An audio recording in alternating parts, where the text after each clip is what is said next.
James Upton for Pro Boxing Fans. Delighted to be joined with Chris Jenkins, British champion, on Zoom today. How are we doing? Not too bad. It is what it is, isn't it? That's it. The lockdown is a bit more stricter in England, so stuck indoors. This is it. I mean, how are you finding lockdown? Obviously, we've been speaking the last few days. No gym for yourself. And how are you finding it? Is it frustrating? Yeah, it's frustrating, but then it's like, I guess I spend the time with family, and I'm a family man at the end of the day. I got 3 kids, and it's nice to be around them. We're gonna let them walk where we live. We live by the mountains and that. So, but obviously it's very frustrating when I want to be in the gym and I want to be fighting. I want to be defending belts and earning some money. This is it. I wanted to speak to you first of all. Let's talk about Johnny Garton. Your reaction to his retirement? Last night I seen her, and it was out the blue, because obviously me and him, he gave me the opportunity to fight for his title a year ago, and he was basically meant to be fighting me again on July the 11th. But then I was like, what? So I keep in contact with him anyway through social media, and I just said, shit, man, got it, and thought we could have another dance. But then he's got a family himself. He's working long hours now, and if he can't commit to the gym 100%, then, like he said, there's no point doing it. This is it, and you can already tell just from you speaking there the respect the two of you have for each other. Just talk a bit about, let's go back a year ago when he gave it an opportunity and when you won the British title. It came out the blue, to be honest with you. I known Johnny. I sparred with him a couple of years before, done a couple of rounds with him, and it came out of nowhere. It was a voluntary defence. I'd been boxing up at welterweight for a good couple of fights, and then it just snowballed. Then the fight got made. Even in the press conference, we had respect for each other. His team are all nice people. Al and all the boys down there, they're all good people. Honest people, nice people. And then obviously the fight happened then. That's it. And like you say, you was due to fight each other again, like you say, July, but obviously his retirement stopped that. It now looks like it's going to be Conor Benn. He was next in line, I believe. What are your thoughts on Conor Benn, and then is that a fight obviously that you're keen for? Thoughts on Conor Benn? I haven't really seen much of him. I've seen bits and bobs, don't get me wrong. He's a fighter. It's probably passed through his dad. When it comes to the fight, I love the fight, don't get me wrong, but I'm signed with Frank Warren. He's a matchroom fighter, so they can meet somewhere. But that's out of what I do. All I do is train. I've got a team around me. I got Frank. I got Mo Pryor, who's my manager, and I got Gary Lockett, and it's between them 3 who makes the final decisions. You touched on there, so you're a Frank Warren fighter. He's a matchroom fighter. Yeah. Not something we see very regularly. The two working together. Do you think that makes it harder to make the fight, even though the board have ordered it?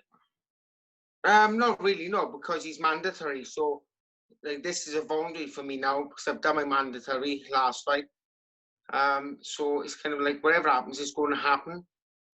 Whether it happens now or whether it happens after my next fight, we don't know what the situation is.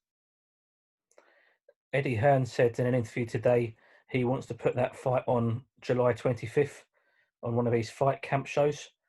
Is that something that would be viable for yourself? Like you said, you've not been in the gym. Is that a long enough time for you to get in the gym and have a camp? Realistically, yes. Maybe no. Because, where the lockdown is in Wales, where I'm living, it's like I go travelling out to the gym. And the current situation is saying that nobody's allowed to go within the 5-mile radius from their property. So that could be a big issue. Also, all the gyms are currently closed in Wales as well. So it's kind of like, if we can work something out, I'll have no issues in doing the camp and stuff. But that comes down to then Frank and all my team agreeing to a fight person, etc., etc. One of my colleagues spoke to Conor about a week ago now, and mentioned yourself and Johnny Garton, obviously before he announced his retirement. Conor said that he feels that he would iron the pair of you out. What's your response to that?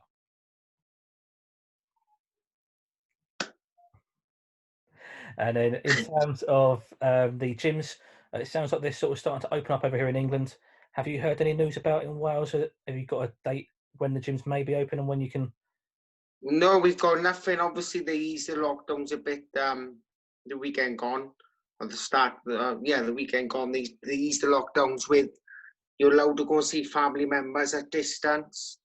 Obviously, your outdoor activities you're allowed to do, but everything else we're a lot more stricter in Wales. You know, there's certain shops that could be open that ain't open, and you know, I want to be in the gym. I want to be fighting. I think this is the longest I've been inactive for a long, long time.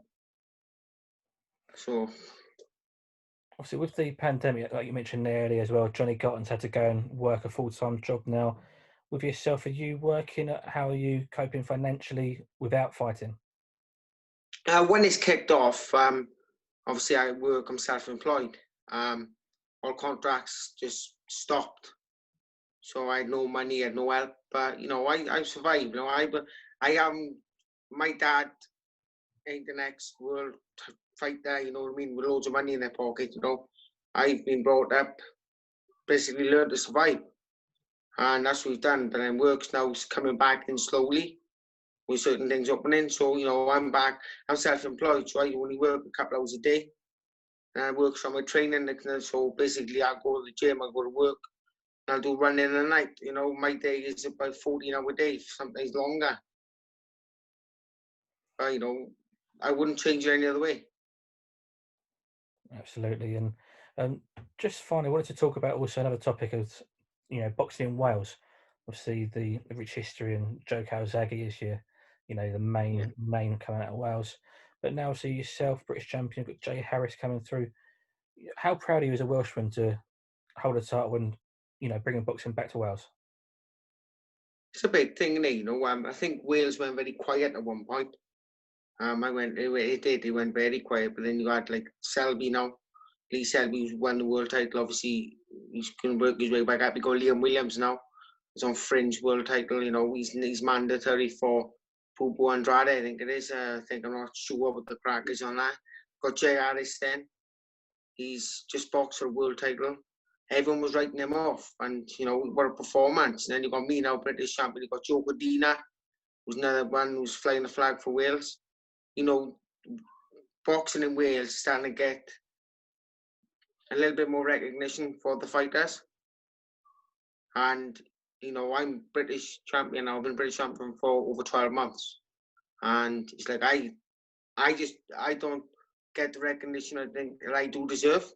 But when I do hang the gloves up, then people will be like, oh, he was right, he was, wasn't he? But it comes to a point where, you know, people can look over me wherever, but I've proved. You know, I beat Johnny Garton. I went out to Belfast. I boxed against Paddy Gallagher. And I outboxed him for 4 rounds. He had a headbutt winning. I was meant to lose that one. And then the last fight, I started a bit slow. But, you know, I'm a 12-round fighter, and you know, people are already looking over me and looking at Ben. But why, I don't know, people are probably overlooking siding probably with Conor because his dad. Who knows? I don't really know. But do you believe that's one of the reasons why Conor Benn is where he is now, because of his surname? Oh, most definitely. I think, yes, he's worked hard. Granted, you know, like he has worked hard. He's boxed who he's been matched up with. I think he's been well matched. You know, but he's done everything what he's had to do, and he's got into a position now where he is mandatory for my British title. And I'm not disrespecting him at all as a fighter. You know what I mean? He's a fighter at the end of the day. But I think his name is gives him a little bit more than what he probably is. Just going back a moment ago as well, we mentioned about boxing in Wales and the Welsh boxers coming through. Your manager just mentioned there as well, Mo Pryor. He's been put on a few shows over in Wales, some MTK shows over there.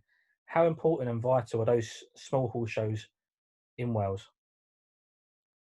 Well, I started off on the small hall shows. I think I had about 7 fights in the small halls, and you know, it's good because it gets the fighters, it keeps them busy and stuff. You got more players doing massive things for Welsh boxing, as well as MTK, obviously. They're a big, massive name of the MTK. They're all over the world. But, we got Mo coming down. They're getting boys busy. They're getting them active, not going 6-8 months sort of fight. Some fighters are boxing 1 month, then boxing another month on an MTK show. So for Welsh boxing, that's good for all the grassroots and all the lads who are coming through as well. In terms of this pandemic, obviously being on lockdown, it's going to be a lot harder for the small hall promoters to be putting on shows. I spoke to Mo at the start of this lockdown, and he said, he doesn't know when or how long it's going to be until we can bring back these little shows. How pivotal would it be for the younger fighters coming through, and how damaging could it be for their careers?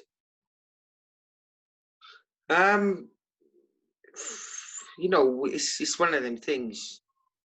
Are they going to, ride this out long enough? But then they'll have to work. I know there's fighters now who are only had 2 fights, and they might say, "Oh, I'm going to pack this up. It's not worth it." They want to be busy coming through.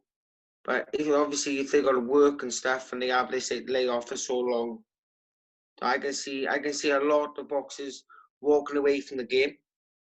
But I can also see when this starts easing up a bit, more fights coming that not against journeymen, kids who are like 6-6-0 fighting the same caliber, so there are even fights, a lot more 50-50 fights. So it's good in one way, but not good in the other way. And finally, before I let you go, Chris, have you got any advice to those who may be thinking of packing it in, to continue to push on with that dream? Well, a prime example is myself. I boxed title nurse. I lost, and people thought I was going to, sail off the sunset, saying I tried my best, but you just got to dig deep for these hard times, and it's all it's about is just tough times don't last. Tough people do, and you just got to keep pushing and just keep grinding away.